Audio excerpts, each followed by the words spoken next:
Perfect family Korean drama के episode number 6 में दिखाया जाता है। सुनही कंप्यूटर ऑन कर गूगल पे अपने भाई के मर्डर केस के बारे में सर्च करने की कोशिश करती है, लेकिन किसी भी वेबसाइट पे डेटा मौजूद नहीं होता। सुनही काफ़ी कोशिश करती है लेकिन नाकाम ठहरती है। उसी पर उसे दरवाजे के बाहर उसकी मोम की आवाज़ आती है। जैसे ही उसकी मोम दरवाज़ा खोलकर अंदर आती है तो वो देखती है सुनही बेड पर बैठी हुई है।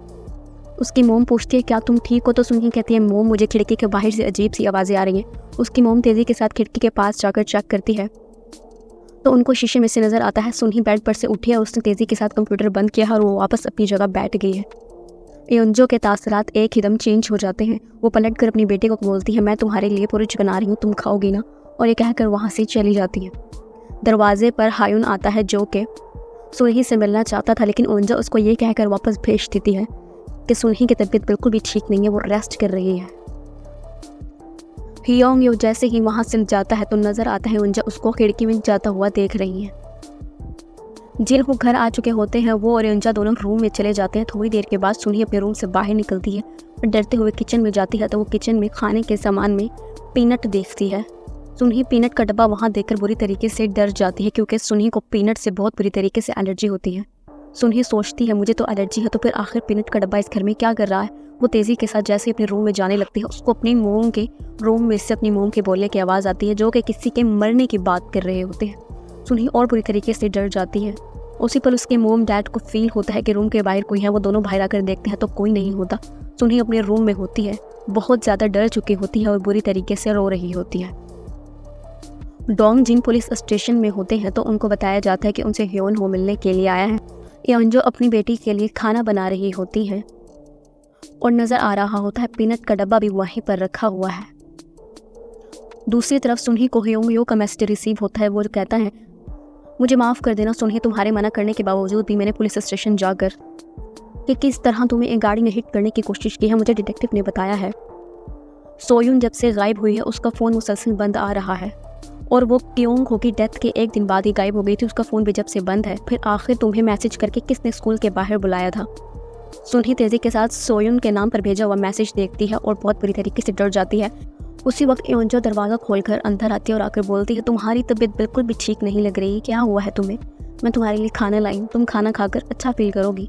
और अपने हाथों से सुनही को खाना खिलाने लगती है तो सुनही पीनट का सोचकर बहुत बुरी तरीके से डर जाते है। उसके माथे पर पसीना आ जाता है और अगले ही पल उस शख्स की बातें याद आती है कि मैंने अब तक ये जाना है कि तुम्हारे मोम डैड तुम्हें कत्ल करने की कोशिश कर रहे हैं। ये सोच आते ही सुनही तेज़ी के साथ चम्मच पर हाथ मारकर चम्मच ज़मीन पर गिरा देती है।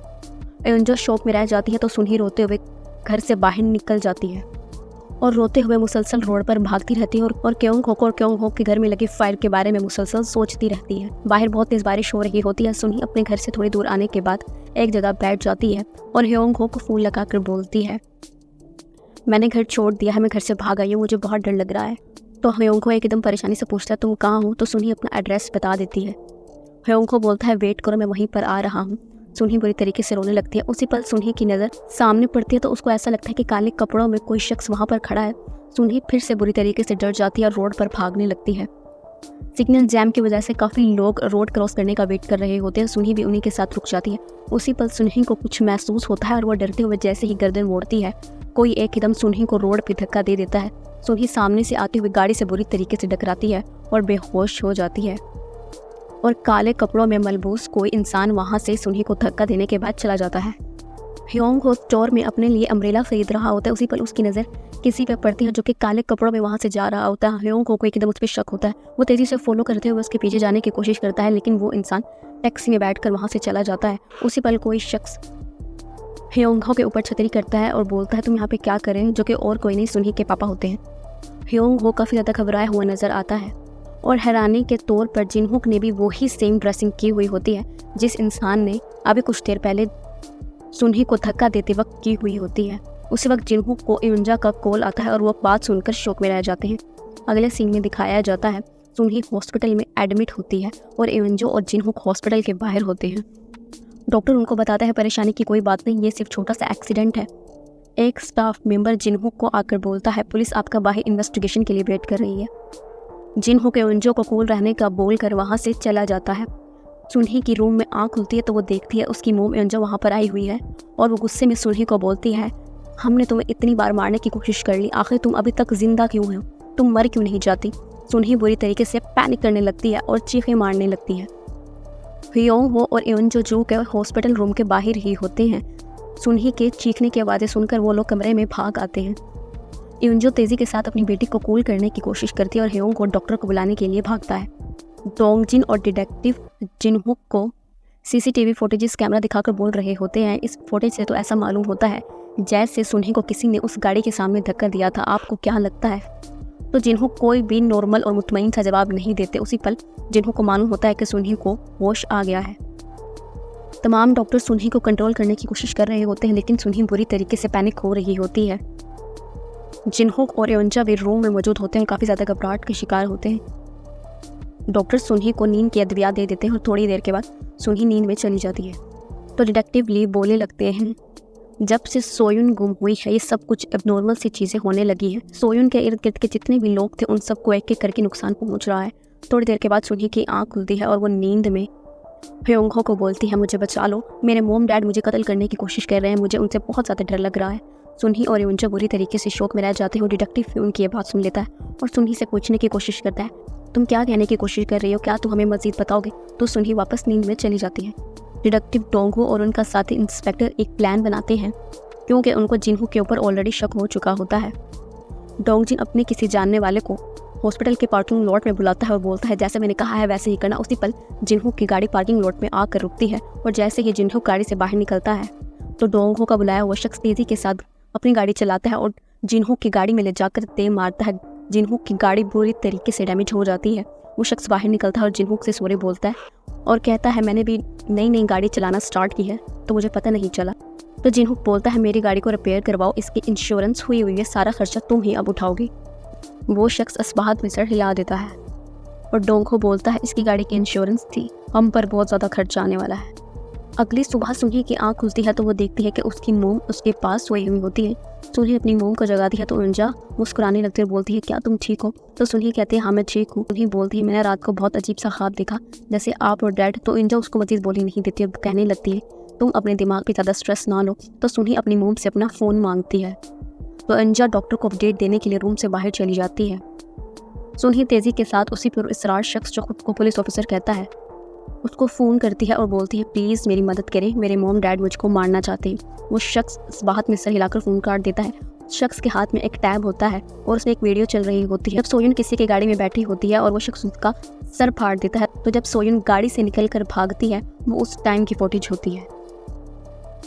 ह्योंग हो हॉस्पिटल रूम के बाहर बैठा होता है, फिर कुछ सोच कर किसी को फ़ोन करता है और बोलने लगता है, मैं बात कर रहा हूँ। ह्योंग हो, क्या तुम ली सी हूँ बात कर रही हो? ह्योंग हो का अंदाज़ देखने में काफ़ी ज़्यादा सीक्रेट सा मालूम होता है। जिन्हों की गाड़ी रिपेयर होने के लिए आ चुकी होती है और जिन्हों को नहीं मालूम होता पुलिस उसकी गाड़ी को अनऑफिशियली इन्वेस्टिगेट कर रही होती है। जूनियर इंस्पेक्टर गाड़ी में लगे कैमरास का रिकॉर्ड बाहर निकालता है तो उसी वक्त उनको कोई दूसरा इंस्पेक्टर अपनी तरफ बुलाता है तो वो देखते हैं गाड़ी के अंदर खून के निशानात मौजूद थे जो कि स्पेशल लाइट में नज़र आ रहे होते हैं। सुनही को हॉस्पिटल से छुट्टी हो चुकी होती है।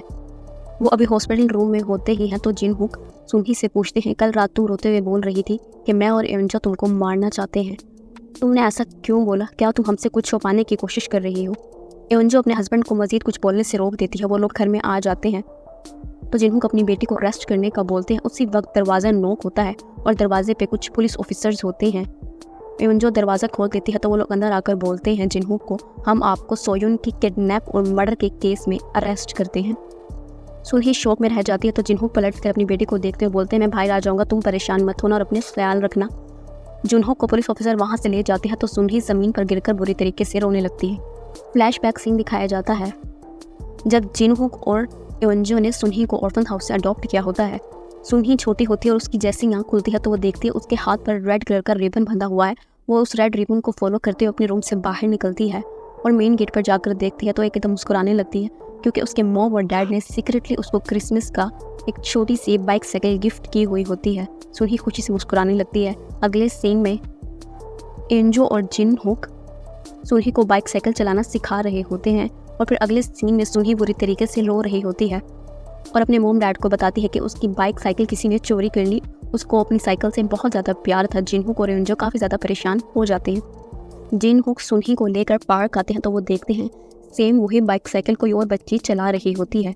जिन हुक गुस्से में उस लड़की के पास जाने की कोशिश करते हैं तो सुनही उसको रोक देती है और मना करती है, डैड मत जाए, उसको खेलने दे, मैं आपके साथ कोई और गेम प्ले कर लेती हूँ।